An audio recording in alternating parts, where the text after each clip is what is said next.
প্রিয় ভাইয়েরা, বর্তমানে যে সমস্ত ফিতনা আমরা পতিত হয়েছি, আমি কয়েকটা উদাহরণ দিব।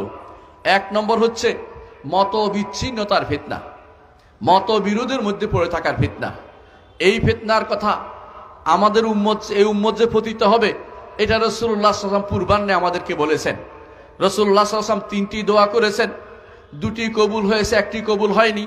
আর সেটা হচ্ছে উম্মতের মধ্যে হানাহানি মারামারি হবে, বিচ্ছিন্নতা বাড়বে।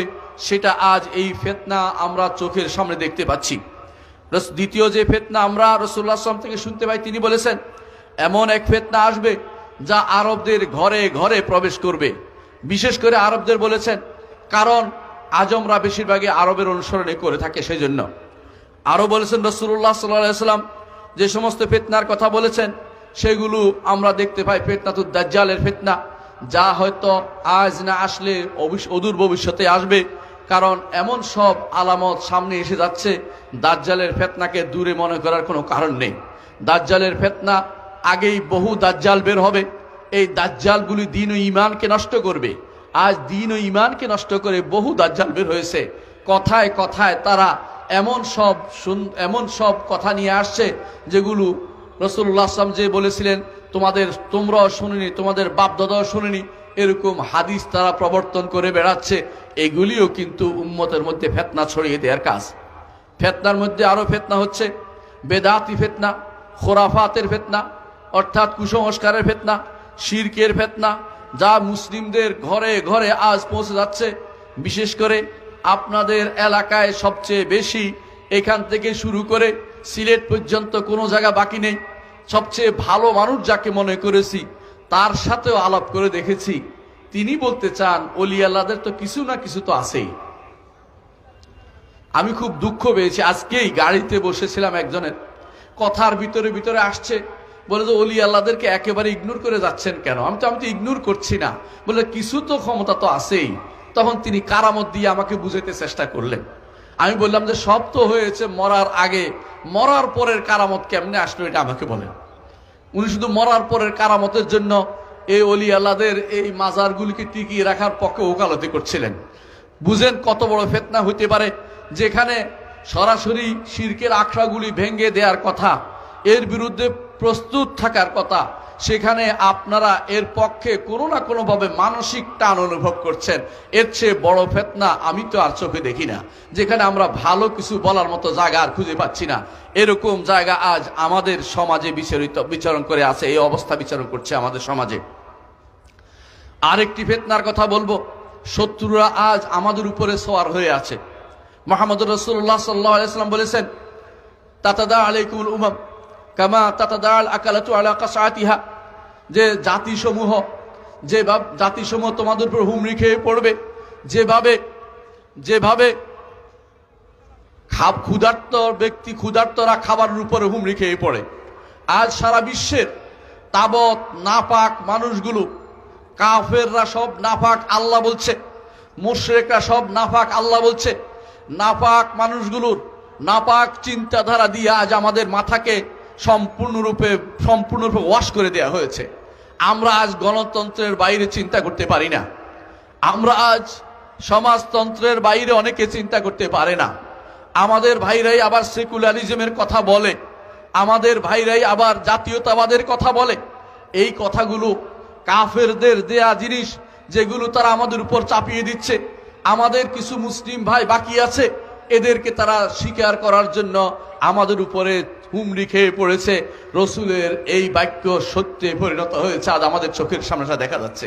সুতরাং এর চেয়ে বড় ফিতনা এখন হচ্ছে এমন যে আপনার প্রতিষ্ঠানে, ইউনিভার্সিটিতে, ইনস্টিটিউটে সবখানে এগুলো পড়ানো হচ্ছে, এগুলি বাস্তবায়নের নির্দেশনা দেয়া হচ্ছে। এগুলির বিরুদ্ধে কথা বললে আপনাকে ভিন্নভাবে চিত্রায়িত করা হচ্ছে। আপনি কি মনে করেন না এগুলি ফিতনা? অবশ্যই এগুলি ফিতনা। এর মধ্যে আরেকটি ফিতনা হচ্ছে মুসলিমরা যে আজ অপমানিত এবং লাঞ্ছিত হচ্ছে, এই ফিতনায় তারা পতিত হচ্ছে। আরেকটি ফিতনা হচ্ছে অপমান লাঞ্ছনা আমাদের মধ্যে এমন ভাবে আসছে, আমরা খুশি হই যখন বলে বাইরের লোকেরা আমাদেরকে মধ্যপন্থী বলেছে। বুঝেন কথাটা কিনা? যদি ইউরোপ আমেরিকার কেউ যদি বলতে পারে আপনি তো লিবারাল, আপনি তো খুশিতে বাগ হয়ে যান। আপনি আপনার দিন ছেড়ে যদি ওদের কাছে খুশি প্রকাশ করার জন্য, খুশি ওদের সন্তুষ্টি অর্জনের জন্য খুশি ওদের কাছে আপনি নিজেকে সমর্পণ করে যান, আর কিছু বলার আমাদের নাই। নিজেকে কতটুকু অপমানিত করেছেন চিন্তা করে দেখুন। আবার ফিতনার মধ্যে আছে আপনার সন্তানরা ইউরোপ আমেরিকাতে বড় হবে, এই ফিতনায় আপনি এই ফিতনায় নিপতিত হয়ে আছে। বিশাল একটা গোষ্ঠী সন্তানকে কিভাবে ওই দেশে বড় করবে, ওই দেশে পড়াবে, ওই দেশের কালচারে বড় করবে, এই চিন্তায় বড় হচ্ছে। কারণ আপনি মনে করছেন ওইটাই আপনার জন্য সবচেয়ে বড় মুক্তির উপায়। এইটা যে কত বড় ফিতনা, এটা আপনাকে আমি কিভাবে বুঝাই। ফিতনার মধ্যে আরো আছে মানুষ ভাগে ভাগে হয়ে গেছে, দলে দলে বিভক্ত হওয়া হারাম। আজ দলে দলে বিভক্ত হওয়াটাই মনে করতেছে যে এইটার মাধ্যমে বুঝি আমি ইসলামের উপকার করে ফেলবো। এই ফিতনায় যে নিপতিত হয়েছে, এইটা থেকে বের করবে কে, এটা তো আমি দেখি না। এইটা করাটাই এখন তাদের কাছে ভালো হয়ে দাঁড়িয়েছে, এর বিপরীতটা বলা দোষের বিষয় হয়ে গেছে। অথচ এই ভাগ ভাগ হওয়া উম্মতের মধ্যে একটা ফিতনার বড় কারণ আমরা দেখতে পাচ্ছি। আরো বড় ফিতনার মধ্যে একটি এটাও যে হককে বাতিল, বাতিলকে হক বানানো হচ্ছে, হককে বাতিল, বাতিলকে হক বানানো হচ্ছে। আরো বড় ফিতনার মধ্যে আছে মানুষ প্রবৃত্তির অনুসরণকে মনে করছে স্বাধীনতা, এবং মানুষ সন্দেহের ভিতরে থাকাকে মনে করছে ব্যক্তি স্বাধীনতা বা ব্যক্তির চিন্তা চেতনা, এর বিরুদ্ধে কথা বলার কোনো সুযোগ নাই। ফিতনার মধ্যে আছে এই বিশাল যে ডিশের মাধ্যমে যা আসছে, এবং কম্পিউটারের মাধ্যমে, ইন্টারনেটের মাধ্যমে, হাতের মুঠোফোনের মাধ্যমে যা কিছু আপনার হাতে আসছে, এগুলির চেয়ে ফিতনা কোনো অংশে কম নয়।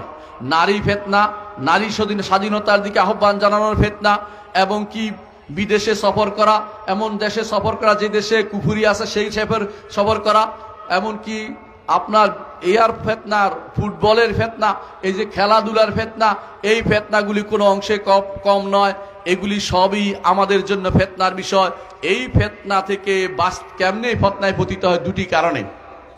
এক নম্বর কারণ হচ্ছে ইলমের মধ্যে যদি কোনো কমতি থাকে, এক নম্বর কারণ হচ্ছে জ্ঞানের মধ্যে যদি কোনো কমতি থাকে, তখন ফিতনায় পতিত হয়। কোন জ্ঞান? শরীয়তের জ্ঞান। আল্লাহ এবং তার রাসূল যেই জ্ঞান অর্জন করতে বলেছেন, সেই জ্ঞানটা অর্জন করতে হবে, নইলে ফিতনায় পতিত হবেন। এই জ্ঞানের কোথায় কোথায় খলল আসে, কোথায় কোথায় সমস্যা আছে, আমি কয়েকটা এদিকে ইঙ্গিত করব। এক নম্বর হচ্ছে ভুল বুঝছেন, আয়াতের অর্থ ভুল বুঝছেন, হাদিসের অর্থ ভুল বুঝছেন, আর উম্মতকে এই ভুল অর্থের দিকে টেনে নিয়ে যাচ্ছেন। দ্বিতীয় হচ্ছে মিথ্যা বর্ণনার দিকে আপনি বর্ণনার দিকে চলছেন, এই জন্য আপনি ভুল জ্ঞানী হয়েছেন। তৃতীয় হচ্ছে আপনার কাছে হক কখনো গোপন রয়েছে, আপনি হক পাননি বলে বাতিলের পক্ষে আপনি ওকালতি করে যাচ্ছেন। এইটা হচ্ছে জ্ঞানের ফিতনা। আর একটা দ্বিতীয় কারণ যারা ফিতনায় পতিত, তা হচ্ছে ইচ্ছাকৃত উদ্দেশ্য খারাপ এই ফিতনায় পতিত হওয়া। যেমনি ভাবে পতিত করেছে উম্মতকে আব্দুল্লাহ ইবনে সাবা এবং তার অনুসারীরা উম্মতকে ফিতনায় পতিত করেছে। ফিতনা থেকে বাঁচতে হলে আমি সংক্ষেপে কয়েকটা কথা বলবো। এক নম্বর হচ্ছে আল্লাহর কোরআন এবং রাসূলুল্লাহ সাল্লাল্লাহু আলাইহি ওয়াসাল্লাম হাদিসকে আঁকড়ে ধরতে হবে।